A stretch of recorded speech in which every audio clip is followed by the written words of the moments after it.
The Galactic Coalition's exploration vessel, Horizon Seeker, drifted silently at the edge of the Sol system.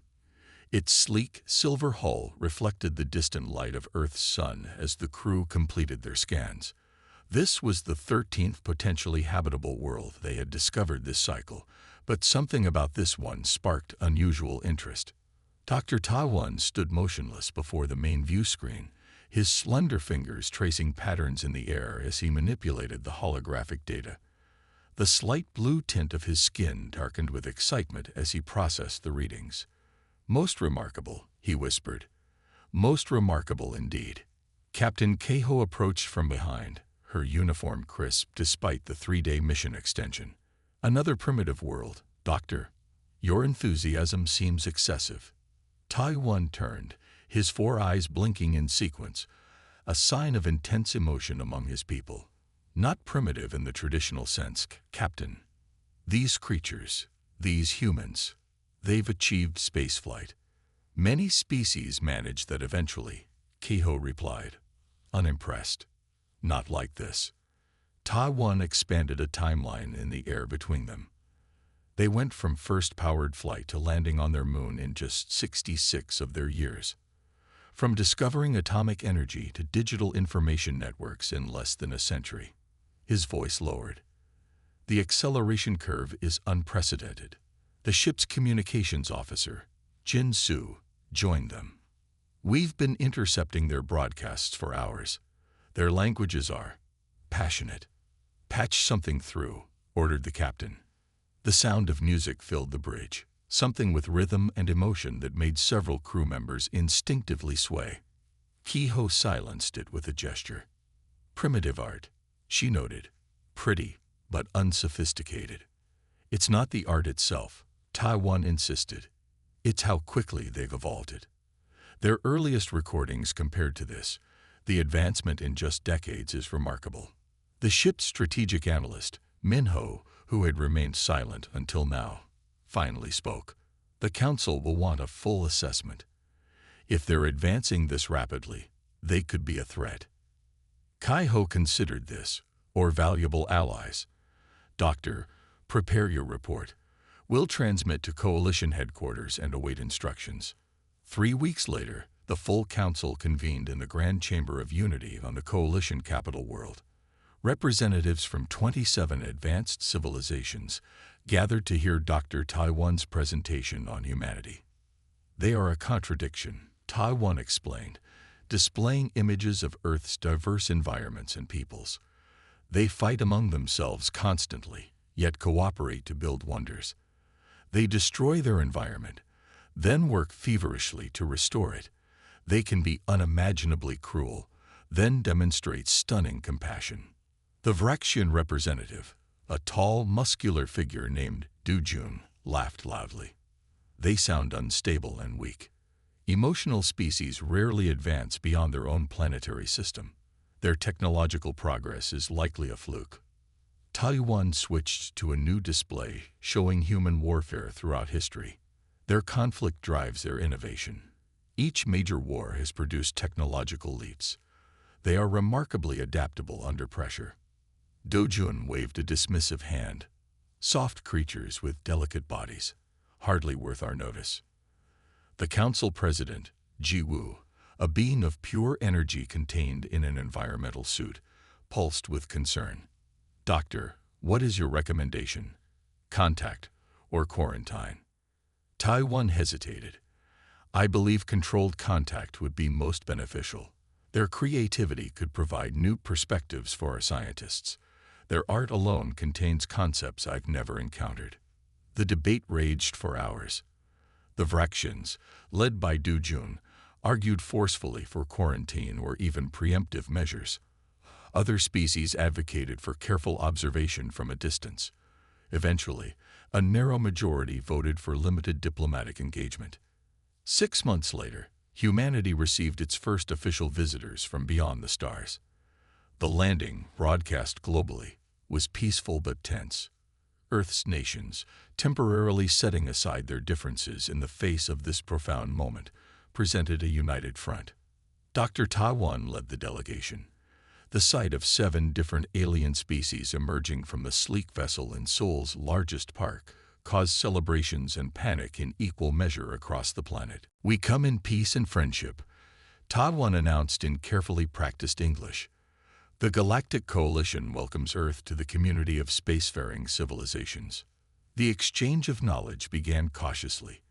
The Coalition offered limited technological insights, mostly improvements to Earth's existing technologies rather than revolutionary new ones. Humans, in turn, shared their culture, history, and scientific understanding. Captain Da-hyun of the Vraxian military observed these exchanges with growing disgust from his battlecruiser orbiting Mars. The Vraxians had established a military outpost on the Red Planet, officially to monitor Coalition human relations. "Pathetic," Da-hyun spat, watching footage of human representatives eagerly examining Coalition medical technology. They grovel like pets for scraps from the table. His second-in-command, Sunwoo, studied the humans more carefully. "Their physical weakness is obvious, but their adaptability concerns me. Look how quickly they're incorporating Coalition concepts into their existing technology." Da-hyun snorted. "Mimicry is not innovation. The Council wastes resources that could strengthen truly worthy species like ourselves." Over the next several months, a pattern emerged. Coalition outposts near human space began reporting unusual incidents, communication disruptions, missing supplies, damaged equipment. The human authorities denied involvement and launched investigations, but the problems continued. Da-hyun gathered his command staff in the secure war room of his vessel. The officers stood at attention, their uniform armor gleaming under the harsh lights. "The humans are predictably weak," he told them, pacing before a tactical display of the Sol system. "But they occupy valuable territory and consume Coalition attention that rightfully belongs to superior species." He activated a hologram showing a small human mining colony on an asteroid near Jupiter. This facility processes rare elements useful for advanced propulsion systems. Its destruction would appear to be a tragic accident, perhaps a reactor malfunction. Sunwoo frowned. The Coalition would investigate and find nothing conclusive. Da-hyun replied with a cold smile. "Meanwhile, we'll observe how humans respond to crisis. Proper strategic assessment requires seeing an enemy under pressure." He looked around at his officers, noting their expressions. Most showed excitement at the prospect of action. A few seemed uncertain. "The Vraxian Empire rose to prominence through strength and courage," he reminded them. "We took our place in the Coalition by demonstrating our superiority. These humans, these newcomers, must learn their place." He expanded the tactical display to show the entire Sol system. "This is an opportunity," he told his commanders, eyes gleaming with anticipation, "to demonstrate what real power looks like." The officers saluted as Da-hyun dismissed them to prepare for what would become the first secret strike against humanity, and the beginning of a conflict that would redefine the power structure of the entire Galactic Coalition. The first attack came without warning.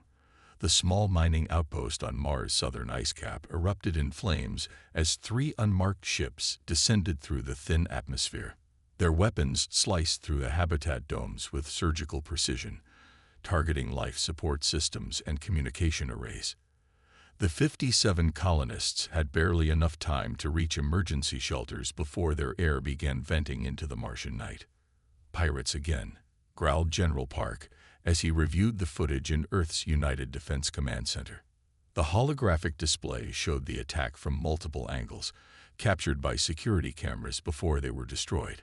"Third raid this month." Colonel Lee nodded grimly. "Same pattern. They disabled communications first, targeted essential systems, then took only the processed materials. Left the raw ore untouched." "Pirates don't act with this kind of precision," Park said. "And they don't leave survivors." He paused the footage on a blurry image of one attacker briefly visible through a breach in the habitat. "Look at that outline. Doesn't match any known pirate faction." Lee leaned closer. "The body structure reminds me of the Vraxians." "My thought exactly." But we need proof before we make that accusation to the Coalition. The door slid open, and Dr. Hume entered, her face tight with concern. The Europa situation has escalated. The underwater research station is under attack. Europa 2. Parkside's widened. That's no coincidence. Beneath the ice of Jupiter's moon Europa, 27 scientists fought desperately to save their research and their lives. The underwater station, built to study the alien microorganisms in Europa's vast ocean, had become a death trap. 3 vessels of unknown origin had melted through the ice and were now systematically destroying the station's external structures. Dr. Kim managed to activate the emergency beacon before the communications array was destroyed. He gathered the remaining staff in the central hub, the last compartment still holding pressure. Pressure hull integrity at 30%. The station's AI announced calmly. Estimated breach in 15 minutes. The emergency pods? Asked a young researcher. 2 were destroyed in the initial attack, Kim replied. The remaining 3 can hold 8 people each. We'll have to leave the samples behind. 5 years of research, someone protested. Kim's voice hardened. Lives first, research second. As they prepared to evacuate, Kim noticed something odd about the attack pattern. The unknown vessels weren't just destroying. They were scanning, methodically examining each section of the station before targeting it. They're looking for something specific, he realized. The station shuddered as another section collapsed. The attackers had found the primary sample storage. Everyone to the pods now, Kim shouted. They'd gotten what they came for. 2 weeks later, after 6 more attacks on human outposts, Ambassador Sungmin stood before the Galactic Coalition Council. His normally calm demeanor was nowhere to be seen. Instead, his face showed carefully controlled anger. Esteemed representatives, he began, Earth brings grave concerns before this council. Our off-world colonies have suffered a series of devastating attacks. The council chamber hummed with quiet conversation as representatives from 27 species discussed this information among themselves. The Vraxian representative, Du Jun, appeared particularly unmoved. Regrettable, Du Jun said, new species often attract attention from criminal elements. Perhaps humans should focus on improving their defenses rather than complaining to the council. Some men's eyes narrowed slightly. These were not ordinary pirates. The attacks show military precision, advanced technology, and specific targeting patterns.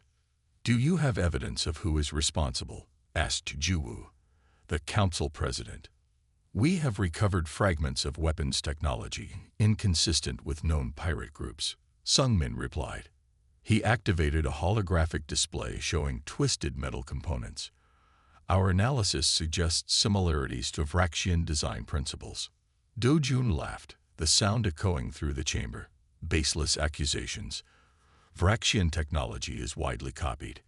Any such fragments could easily be manufactured to implicate us. Dr. Ta Wan spoke up from his position as scientific liaison. The attacks do show concerning patterns. The targeting of research facilities suggests the attackers seek information about human technological capabilities, or simply valuable research materials, countered Du Jun. Pirates are not fools. They take what has value. Sungmin stepped forward, his patience visibly thinning. The United Earth government requests a formal investigation by neutral coalition observers. The council debated this request for hours. Eventually, a compromise was reached. A small investigative team would be dispatched, but with limited authority. As the session concluded, Ambassador Sungmin requested a final statement. Before we adjourn, he said, his voice dropping to a level that made everyone lean forward. There's something fundamental you should understand about humans. The chamber grew still, all eyes on the human ambassador. Throughout our history, we have. His words were cut short by a blaring alarm. Emergency lights flashed across the chamber as council security personnel rushed to their stations. What's happening? Demanded Jiwoo. The chief security officer, his face pale, looked up from his console. We've lost contact with the entire Vraxian battle fleet near Proxima Centauri. Over 30 ships just gone silent. The council erupted in chaos. Du Jun demanded immediate information, his previous composure shattered. In the confusion, only Dr. Taowan noticed Ambassador Sungmin's expression, not surprise, but grim satisfaction. Captain Dahyun had been so confident in his plan.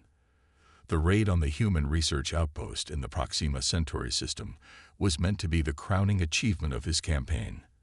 A demonstration of Vraxian superiority that even the Coalition couldn't ignore. The human facility, studying the potentially habitable planet orbiting Proxima Centauri, was isolated and lightly defended. His fleet of 30 warships would overwhelm it quickly, extract valuable research data, and destroy all evidence. What he hadn't expected was the response waiting for them. "Sir, we're detecting unusual energy signatures from the surface," reported his sensor officer as they approached the planet. Dahyun dismissed the concern. "Human technology is primitive. Proceed as planned." As his fleet moved into attack formation, a message came through on all frequencies. A human voice, calm and measured. "Vraxian vessels, this is Commander Kang of Earth Special Forces. Your previous attacks on our colonies have not gone unnoticed. We've been waiting for you." Dahyun laughed. Brave words from the soon-to-be dead. Open fire. His ships launched their first volley. And that's when everything went wrong. Hidden satellites around the planet activated, creating an energy field that disabled the Vraxian weapon systems. Simultaneously, ships emerged from hiding behind the planet's moon. Ships unlike any human vessels previously seen. "Sir, those aren't standard human ships," Sun Wu shouted. "Their design is, it appears to incorporate Coalition technology." "Impossible," Dahyun snapped. But the evidence was before his eyes. These vessels moved with extraordinary speed and precision. "Communications are being jammed," reported another officer. "We can't contact the homeworld or the Coalition." The human ships formed a perfect containment pattern around the Vraxian fleet. Another message came through. "You've crossed a line," Commander Kang stated simply. "Now you'll see what happens when you mess with humans." The last thing Dahyun saw before his ship's systems failed completely was the human vessels launching what appeared to be boarding craft. None of the 30 Vraxian warships would ever report back to their command. The emergency session of the Galactic Coalition Council was packed to capacity. Representatives from all 27 member species crowded the Grand Chamber, an unprecedented attendance reflecting the gravity of the situation.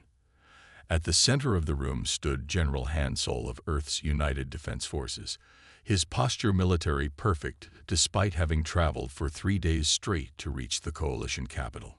Before him, projected in the air for all to see, was footage that had left the Council in stunned silence. The complete neutralization of 30 Vraxian warships by previously unknown human military vessels. "This is impossible," muttered one Council member. Human military technology was assessed at level 3.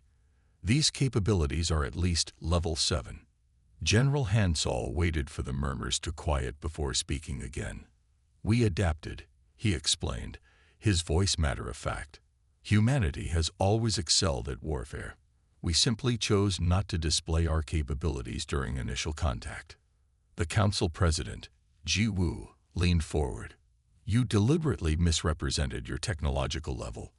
This violates Coalition transparency protocols." "With all respect, Madam President," Hansol replied, "we revealed exactly what the initial contact agreements required. Our defensive capabilities remained our own business until we were attacked."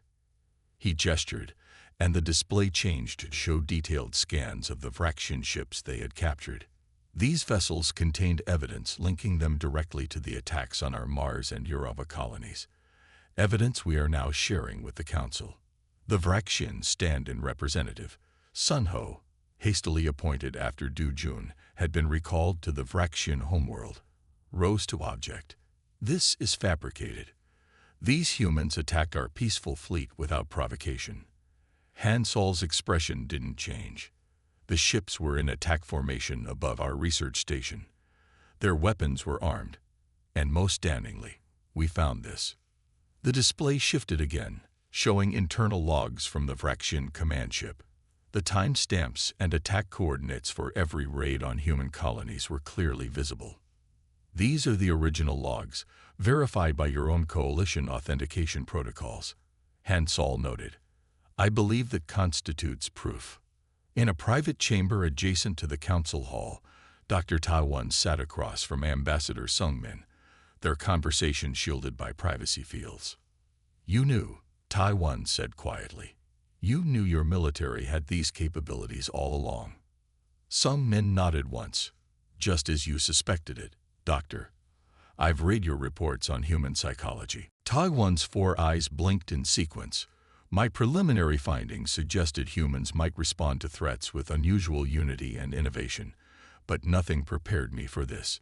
He gestured toward a data pad showing the specifications of the human vessels that had captured the Vraxian fleet. These ships incorporated coalition design principles within weeks of exposure to our technology. Reverse engineering is a human specialty, Sungmin acknowledged. But more importantly, we prepare for worst-case scenarios. Those ships were developed as a contingency in case first contact went poorly. Taiwan leaned forward. My research has confirmed what I only theorized before. Human neural pathways physically reconfigure under threat, enhancing cooperation and creative problem-solving. It's a trait no other known species possesses to this degree. Fight or flight, Sungmin said with a slight smile. Except humans often choose fight together when threatened as a group. The Council is frightened, Taiwan admitted. Your response was excessive by coalition standards. Yet we took the entire Vraxian fleet intact, with minimal casualties on either side, Sungmin pointed out. We could have destroyed them. Taiwan considered this a demonstration of restraint then, as well as power. Precisely. On the Vraxian homeworld, Captain Dahyun knelt before the High Command Council, his head bowed in shame. His capture and subsequent release by human forces, a deliberate political move, had transformed him from respected commander to living symbol of humiliation. You have brought disgrace to our people, intoned Supreme Commander Junho, his voice echoing in the vast chamber. 30 ships lost without firing a single effective shot. The humans concealed their true capabilities, Dahyun said, not raising his eyes. They had studied our tactics and prepared countermeasures, and now the coalition has proof of our involvement in the colony raids. Junho continued. Raids you assured us would never be traced back to us. Another council member spoke up. The humans have formally requested reparations for the damage to their colonies. The coalition is backing their claim. Junho's expression darkened. The coalition forgets who protected them during the Void incursion 3 centuries ago. Without Vraxian military might, half their member worlds would be barren rocks. What are your orders, Supreme Commander? Dahyun asked. Junho was silent for a long moment. Finally, he spoke. Publicly, we will accept responsibility for the unsanctioned actions of a rogue commander. He fixed Dahyun with a cold stare. You will publicly take full blame. Dahyun's shoulders stiffened, but he nodded. As you command. We will agree to the humans' ceasefire terms and pay token reparations. Junho continued. The coalition will be satisfied, and the humans will believe they have won. And privately, asked one of the council members. Junho's expression shifted to something cruel. Privately, we will prepare our response. The humans have revealed their hand too early. Now we know what we face. He activated a secure display, showing technical specifications for weapons the coalition had banned centuries ago. Project Sundering will be accelerated. If humans wish to demonstrate their power, we will show them what true power looks like. Back in the Coalition Council chamber, the formal vote was taking place. The evidence against the Vraxians was overwhelming, and the motion to sanction them passed easily. As the session concluded, General Hansol approached Dr. Taiwan privately. The Vraxians have agreed to our terms too easily. Hansol said quietly. My instincts tell me they're planning something. Taiwan nodded. I've known the Vraxians for centuries. They do not accept defeat, especially not public defeat. We'll be watching them closely, Hansol assured him, and continuing to develop our defenses. May I ask you something, General? Taiwan said. Your ships could have destroyed the Vraxian fleet. Why capture them instead? Hansol's expression softened slightly. 2 reasons, Doctor. First, we wanted prisoners who could testify to Vraxian involvement in the colony attacks. And the second, we wanted to send a message, not just to the Vraxians, but to the entire coalition. Hansol looked around the chamber at the representatives still discussing the events in small groups. Humans prefer peace. We will always choose cooperation when possible. But if pushed to war... He didn't finish the sentence. He didn't need to. The footage of 30 advanced Vraxian warships rendered helpless by human technology had made the point clearly enough. What neither of them knew, what no one in the chamber suspected, was that the defeated Vraxian fleet had been only the beginning. In secret bases across Vraxian territory, weapons of unimaginable destructive potential were being prepared, weapons that would soon change the course of galactic history forever. The morning had begun like any other on Earth. Children headed to schools, workers to their jobs, the everyday rhythm of human civilization continuing as it had for thousands of years. There had been peace for nearly 6 months since the Vraxian ceasefire agreement. The general public had largely returned to normal life, though military forces remained vigilant.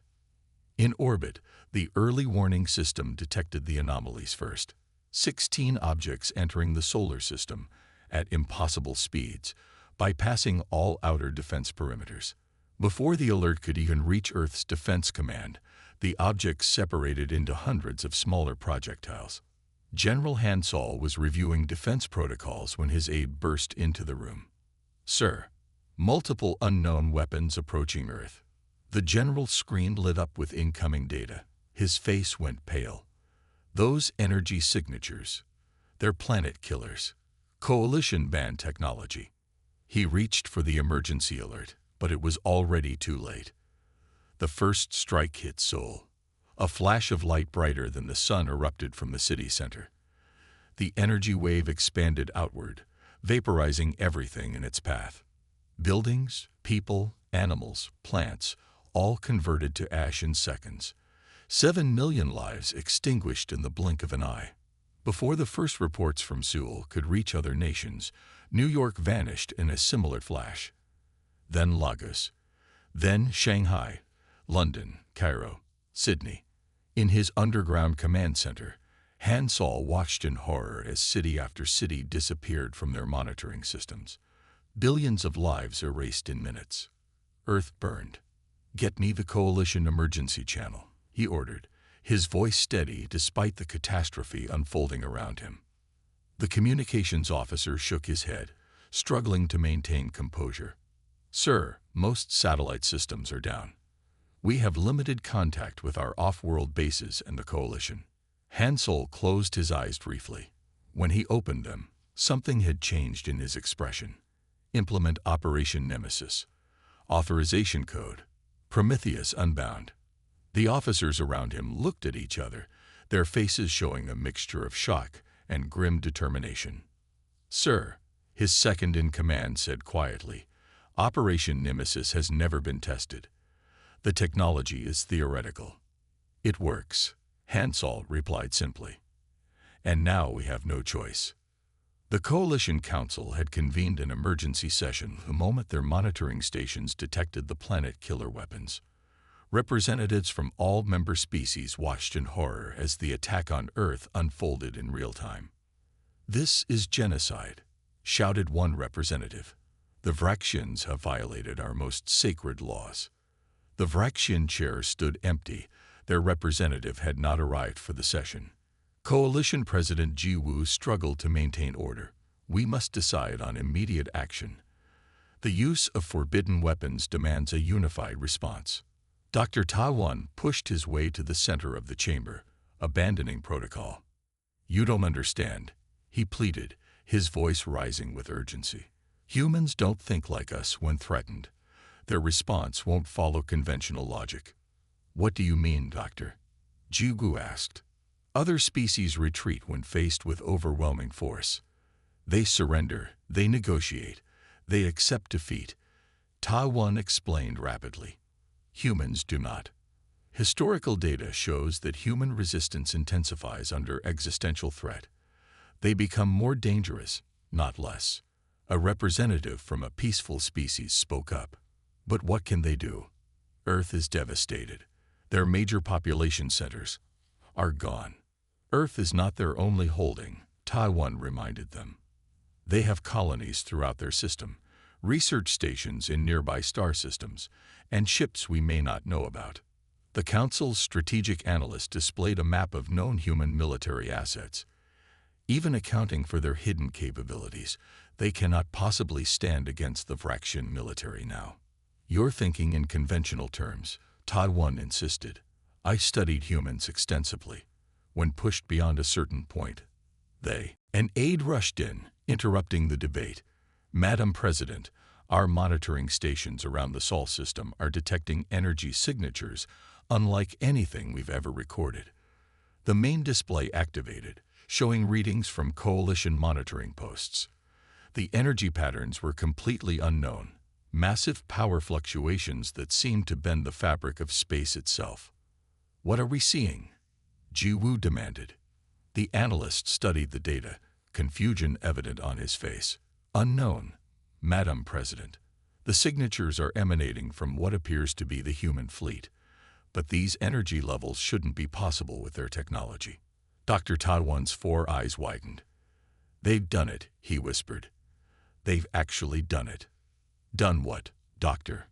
Jiwu asked sharply. Something they theorized, but we thought impossible, Ta-One replied. They're manipulating gravitational fields as weapons. In what remained of Earth's military command, survivors gathered in hardened underground facilities. The atmosphere was one of grim determination rather than panic or despair. Admiral Jayan, who had been off-planet during the attack, had taken command. On the main screen before her, the remnants of Earth's defense forces reported in from around the solar system.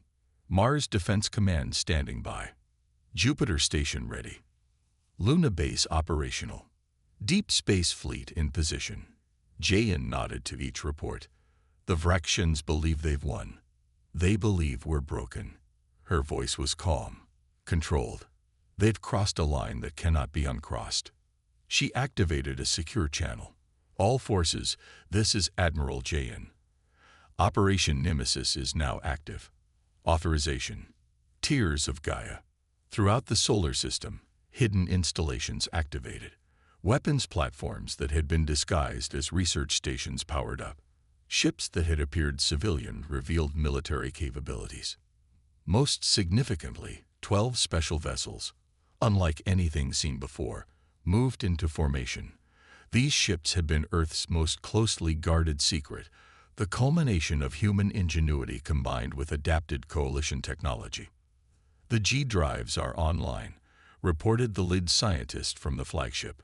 Field stability at 97%. That's within operational parameters. Jayan nodded. Very well. Target the Vraxian home system. Priority targets are military installations only. Civilian areas are to be evacuated where possible. Ma'am, one officer said hesitantly, we could end them completely with this technology. After what they did to Earth. Jayan's expression hardened. We are not them. We will not target civilians, no matter the provocation. That is the line we will not cross. She turned to the view screen, where the 12 ships had formed a perfect geometric pattern in space. Energy fields visible to the naked eye connected them, forming a network of blinding light. Begin the jump, she ordered. The ships seemed to stretch, their forms elongating impossibly before vanishing in a flash that temporarily blinded coalition monitoring stations. Seconds later, alarms blared across Vraxian space as human forces appeared simultaneously at 12 strategic points throughout their territory. The ships emitted gravitational pulses that disabled Vraxian defenses, creating localized distortions that rendered their weapons useless. Supreme Commander Junho received the reports with disbelief. "Impossible," he whispered, watching as human forces systematically neutralized their orbital defenses. "No species has ever developed gravitational manipulation technology." His voice shook as he delivered the latest update. "Sir, they're broadcasting on all frequencies." The message was simple, delivered in Admiral Jayan's steady voice. "People of Vraxia, your military leadership has committed genocide against Earth. We are here for justice, not vengeance. Civilian populations will be spared if you do not resist. The line has been crossed, and now there must be consequences."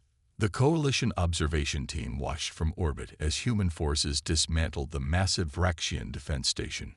What had once been the pride of the Vraxian military, a fortress that had stood for 3 centuries, was being methodically taken apart section by section. Most remarkable was not the technology being employed, but the precision. "Notice how they're extracting the civilian researchers first," pointed out Coalition observer Jinho. "They're separating military personnel from scientific staff and providing medical treatment to both." His colleague nodded. "They've been doing this at every installation. The efficiency is unsettling." Below them, human ships used targeted gravitational fields to slice through meter-thick armor plate as easily as cutting paper. The technology allowed them to disable weapon systems without triggering chain reactions or radiation leaks. It was surgical warfare at a level the Coalition had never witnessed. 3 weeks had passed since Operation Nemesis began.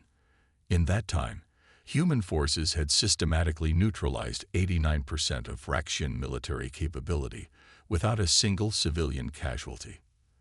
The remaining Vraxian forces had retreated to their homeworld for a final stand.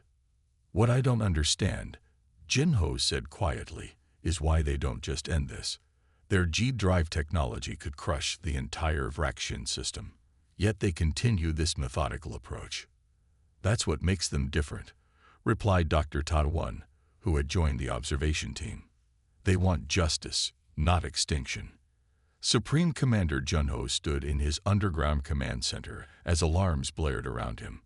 The last defensive line had fallen. Human forces now surrounded the Vraxian homeworld completely. "We still have the deep core weapons," insisted his second-in-command. "We could trigger planetary destruction. Take them with us." Junho stared at the tactical display. "They've already neutralized our launch capabilities, and they're broadcasting a message on all channels." He activated the screen. Admiral Jayan's face appeared, her expression severe but composed. "Supreme Commander Junho, your military capacity has been neutralized. Your government officials have agreed to surrender terms. Only your command center remains active. You have 30 minutes to surrender peacefully. After that, we will extract you forcibly." Junho's fists clenched. "These humans are monsters. They destroyed our military but leave us alive to face humiliation." His aide approached cautiously. "Sir, they're evacuating the civilian population from the capital region. They're saying they plan to extract your bunker directly." "Impossible," Junho scoffed. "We're 5 kilometers underground." Precisely 30 minutes later, the ceiling of the command center began to glow. A perfect circle appeared overhead, the material seemed to phase between solid and liquid states. The Vraxian commanders drew weapons, but found them suddenly too heavy to lift. Localized gravitational fields had increased their mass tenfold. Human soldiers descended through the opening, their armor unlike anything the Vraxians had seen before. They moved with calm efficiency, securing the command staff without firing a single shot. Captain Dat-hyun, who had been with Junho in the bunker, looked into the eyes of the human soldier restraining him. "Why not just kill us?" he asked. "After what we did to your world." The soldier's expression remained neutral. "Because we're not you," she answered simply. 6 months later, the Great Hall of Justice on the Coalition capital world was filled to capacity. Representatives from all member species attended, along with observers from dozens of non-coalition worlds. The trial of the Vraxian High Command had captured the attention of the galaxy. Captain Dahyun stood with Supreme Commander Junho and 5 other Vraxian military leaders. They faced a mixed tribunal of coalition judges and human representatives. The evidence against them had been presented over weeks, irrefutable proof of their involvement in the genocide against Earth. The head judge rose. "Before we deliver our verdict, do the accused wish to make final statements?" Junho stepped forward. "What happened to Earth was regrettable but necessary. The humans concealed their true military potential, violating coalition transparency protocols. We acted to protect ourselves and the galactic community from an unpredictable threat." The chamber filled with murmurs of disbelief. Even now, facing judgment, the Vraxian commander showed no remorse. When the noise settled, Admiral Jayan rose from her seat among the human delegation. "Earth lost 4 billion lives," she said, her voice carrying throughout the hall without being raised. "Our oldest cities, our cultural treasures, countless species of plants and animals, all gone. The survivors will spend generations rebuilding." She looked directly at Junho. "Yet not once during this conflict did we target Vraxian civilians. Not once did we use our technology to destroy your worlds, though we had that power.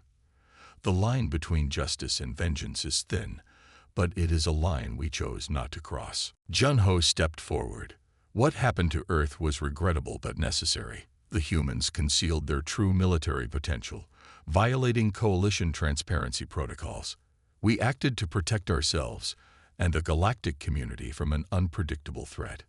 The chamber filled with murmurs of disbelief.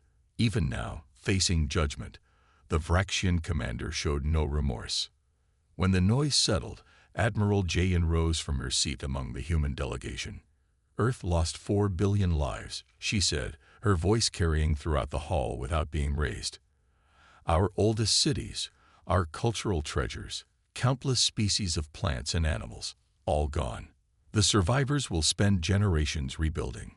She looked directly at Junho.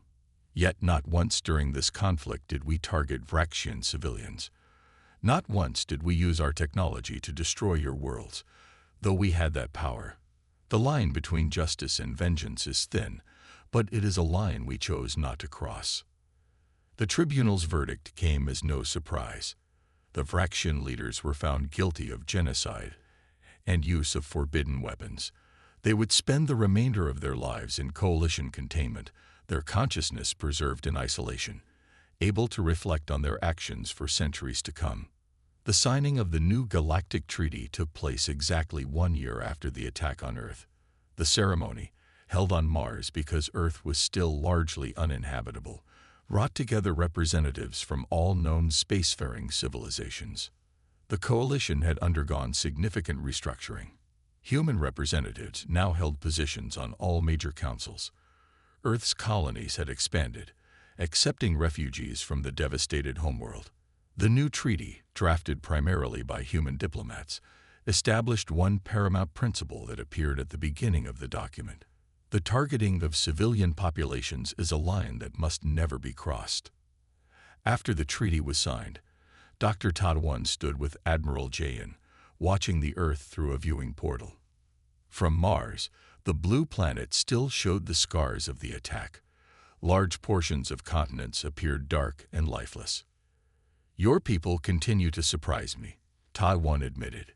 "Even now, I see human ships bringing supplies to Vraxian civilian worlds affected by the conflict." Jayan nodded. There was significant pressure from some survivors to exact complete revenge, to make the Vraxians suffer as we suffered. Yet you chose another path. "The harder path," she acknowledged, "but the right one." Dr. Tadwan's final report on human psychology became mandatory reading for all coalition representatives and diplomatic personnel.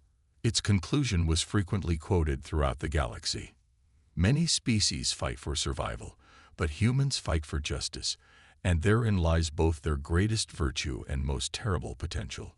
They can be the most compassionate beings in the galaxy or the most fearsome. The difference often comes down to a simple question: Which side of their self-drawn moral lines have you placed yourself on? They will extend remarkable mercy to those who respect these boundaries and show terrifying efficiency against those who cross them. In the end, humans are defined not by their technology or their adaptability, but by their capacity to hold on to principles even in their darkest hours. As rebuilding continued across Earth and human colonies expanded throughout nearby systems, other civilizations watched with newfound respect and caution. The lesson had been learned. The humans' technological advancement was impressive, their military prowess formidable, but it was their moral complexity that truly set them apart in the galactic community. Never mess with humans. That line must not be crossed.